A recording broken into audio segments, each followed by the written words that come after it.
എൻ്റെ പേര് രേവതി. ഞാനൊരു സോഫ്റ്റ്വെയർ എഞ്ചിനീയറാണ്. കോഗ്നിസൻറ്റിൽ വർക്ക് ചെയ്യുകയാണ് കാക്കനാട്. ഞാൻ ബോൺ ആൻഡ് ബ്രോട്ട് അപ്പ് തൃപ്പൂണിത്തുറയാണ്. പഠിച്ചതും എല്ലാം ഇവിടെ തന്നെയാണ്. അപ്പോൾ നമ്മളൊന്ന് സെറ്റിലായിട്ട് ഒരു ഫ്ലാറ്റിനെ പറ്റി ഇങ്ങനെ ചിന്തിച്ച് തുടങ്ങിയപ്പോൾ ആദ്യം കുറച്ച് എനിക്കൊരു അപ്രിഹെൻഷൻസ് ഉണ്ടായിരുന്നു. കാരണം ഞാൻ വീട്ടിലൊക്കെ വളർന്ന ഒരാളാണ്. അപ്പോൾ ഒരു ഫ്ലാറ്റ് ലൈഫ് എങ്ങനെയായിരിക്കും എന്നൊക്കെ ഒരു ചെറിയൊരു ഡൗട്ട്സ് ഉണ്ടായിരുന്നു. എനിക്ക് അത്ര പ്രിഫർ ചെയ്യുന്നുണ്ടായിരുന്നില്ല പൊതുവെ. ബട്ട് ദെൻ പിന്നെ നമുക്ക് ഫ്ലാറ്റ് നോക്കാമെന്നായപ്പോൾ പിന്നെ നമ്മുടെ സെക്കൻഡ് ക്വസ്റ്റ്യൻ ബിൽഡേഴ്സ്, ഏത് ബിൽഡർ വേണം എന്നായിരുന്നു. വീണ്ടും പിന്നെ നമുക്ക് തൃപ്പൂണിത്തുറ ബേസ് ചെയ്ത് തന്നെ വേണമെന്നുണ്ടായിരുന്നു. ഇവിടെ വിട്ടു പോകാൻ താല്പര്യമില്ല.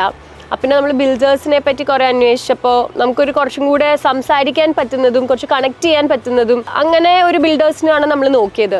കാരണം നമുക്ക് കുറേ ഡൗട്ട്സ് ഉണ്ട്. നമുക്ക് അത്രയും ഒരു എങ്ങനെ വരണം എന്ന് അത്രയും ഒരു ഐഡിയ ഉണ്ടായിരുന്നില്ല. അപ്പം നമ്മളെ ഒരുപോലെ ഹെൽപ്പ് ചെയ്യാൻ പറ്റുന്ന ഒരു ആൾക്കാർ വേണമെന്ന് എനിക്കും ഹസ്ബൻഡും ഉണ്ടായിരുന്നു.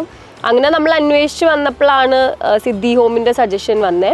എൻ്റെ റിലേറ്റീവ്സ് ആണെങ്കിലും ഫ്രണ്ട്സ് ആണെങ്കിലും ഇവരുടെ പല പ്രോജക്ട്സിൽ താമസിക്കുന്നുണ്ടായിരുന്നു. അപ്പോൾ നമ്മൾ അങ്ങനെ ഫസ്റ്റ് ഇവരുടെ പ്രോജക്റ്റിനെ പറ്റിയായിരുന്നു. അപ്പോൾ ഞാൻ സിദ്ധി കേദാറിലാണ് ഉള്ളതിപ്പോൾ. കണ്ണംകുളങ്ങരയാണ്. As soon as a project was announced, I guess നമ്മളവർ അപ്രോച്ച് ചെയ്തായിരുന്നു.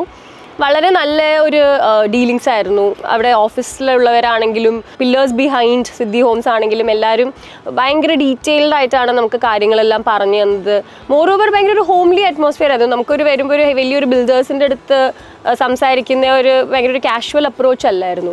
വളരെ ഹോംലി ആയിട്ടും വളരെ നമ്മളോടൊരു സ്നേഹത്തോടു കൂടിയുള്ളൊരു അപ്രോച്ചായിരുന്നു.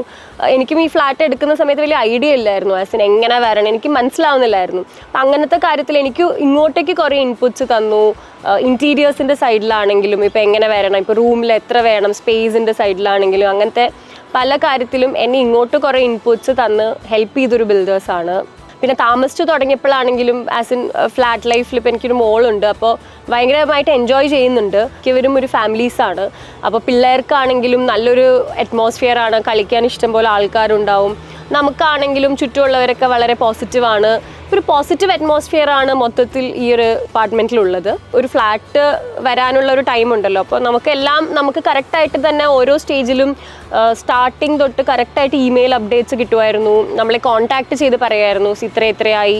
കറക്റ്റായിട്ട് പിക്ചേഴ്സ് അയക്കുമായിരുന്നു. എല്ലാം ഹാൻഡ് ഓവറും ഒക്കെ കറക്റ്റായിട്ട് തന്നെയാണ് മുന്നോട്ട് പോയിക്കൊണ്ടിരുന്നത്. പിന്നെ അപ്പാർട്ട്മെൻറ്റ് ആയതിനു ശേഷമാണെങ്കിലും ഒബ്വിയസ്ലി നമുക്ക് കുറച്ച് കറക്ഷൻസും നമുക്ക് പിന്നെ അങ്ങനെ വേണോ ഇങ്ങനെ വേണോ എന്നൊക്കെ ആകുമ്പോഴും ഞാൻ എൻ്റെ സൈഡിൽ നിന്ന് എന്തൊക്കെയാണോ പറഞ്ഞേക്കുന്നത്, അല്ലെങ്കിൽ ഇവിടെ ഒരു ചെറിയ പ്രശ്നമുണ്ട് എന്നൊക്കെ പറയുമ്പോൾ പോലും കറക്റ്റായിട്ട് എനിക്കത് അഡ്രസ്സ് ചെയ്ത് തന്നിട്ടുണ്ട്. എൻ്റെ ഇഷ്യൂസ് എന്തൊക്കെയാണോ അതെല്ലാം അഡ്രസ്സ് ചെയ്ത് തന്നിട്ടുണ്ട്. അപ്പോൾ എനിക്ക് മെയിനായിട്ട് ഒരു പോസിറ്റീവ്സ് പറയാനുള്ളത് ഭയങ്കര അപ്രോച്ചബിളാണ്. ഞാൻ എപ്പോഴൊക്കെ സംസാരിച്ചിട്ടുണ്ടോ വളരെ പ്ലെസൻ്റ് ആയിട്ടാണ് എനിക്ക് കിട്ടിയേക്കുന്ന response. So Siddhi Homes in the builder I would recommend to people looking out for new apartments. ഭയങ്കര റിലയബിൾ ആണ്, ഭയങ്കര അപ്രോച്ചബിൾ ആണ്. മോർ ഓവർ അപ്രോച്ചബിൾ എന്നുള്ള ഒരു വാക്ക് ഞാൻ ഉപയോഗിക്കും. കാരണം ഭയങ്കര അപ്രോച്ചബിൾ ആണ്.